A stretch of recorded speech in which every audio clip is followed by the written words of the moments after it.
Hello, তোমরা তো জানো মোনা হায়দ্রাবাদ থেকে কলকাতা এসেছিল, আর কলকাতা থেকে 2-3 দিনের জন্য সোনাঝুরি চলে এসেছিল। সেই ব্লগটাই শেয়ার করছি। বুট্টু আর কৌশিক চলে গেছিল, আমি আরও 1 ঘন্টা সোনাঝুরির হাট ঘুরেছি, ঘুরে এখন ফিরছি। আর এখন দেখো কি সুন্দর ওয়েদার, পুরো বৃষ্টি হয়ে ক্যাচড়া করে দিয়েছিল।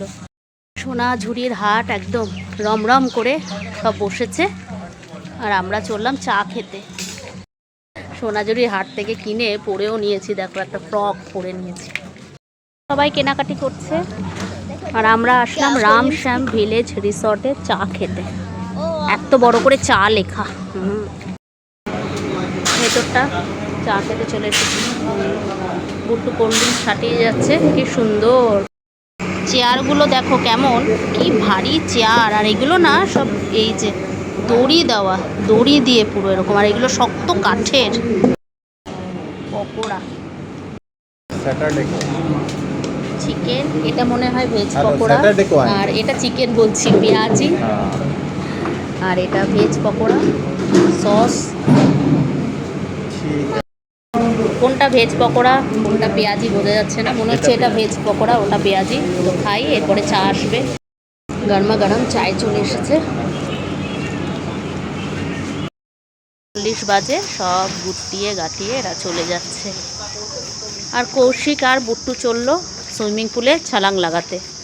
ওই সোনাঝুরি হাট থেকে এই ফ্রকটা কিনেছি, পরে নিয়েছি। এটা পরেই আমি ঘুরে বেড়াচ্ছি বিকেল থেকে। রাতের বেলা কিন্তু ভীষণ সুন্দর লাগে এই জায়গাটা।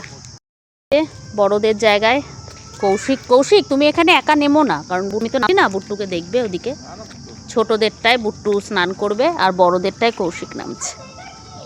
সাবধানে বাবা। হ্যাঁ, ভালো লাগছে রাত্রে না, এই লাইটগুলো জ্বলছে না বাবা, এই গ্রিন রেড লাইটটা জ্বলছে, বেশ ভালো লাগছে। ওদিক দিয়েও জ্বলছে, কি সুন্দর চারদিকটা।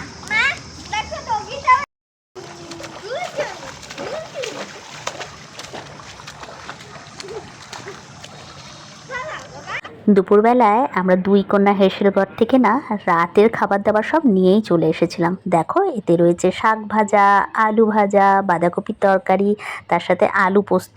আর এই যে শান্তিনিকেতনে নিরামিষ থালি নিলে না, আলু পোস্তটা একদম মাস্ট। তার সাথে মুগ ডাল, পমফ্রেট মাছ বেশ সর্ষে দিয়ে একদম সুন্দর করে ঝাল ঝাল, আর কাতলা মাছের পেটি আমরা নিয়েছিলাম। আর তার সাথে দিয়েছিল পায়েস, চাটনি, পাঁপড়ও ছিল, কিন্তু স্যালাড ছিল। তো খুব সুন্দরভাবে গুছিয়ে গাছিয়ে এই দিয়ে ডিনার করে একদম tata bye bye, good night. সবাই ভীষণ ভালো থেকো, আর এখানে এলে এসব খেয়েও।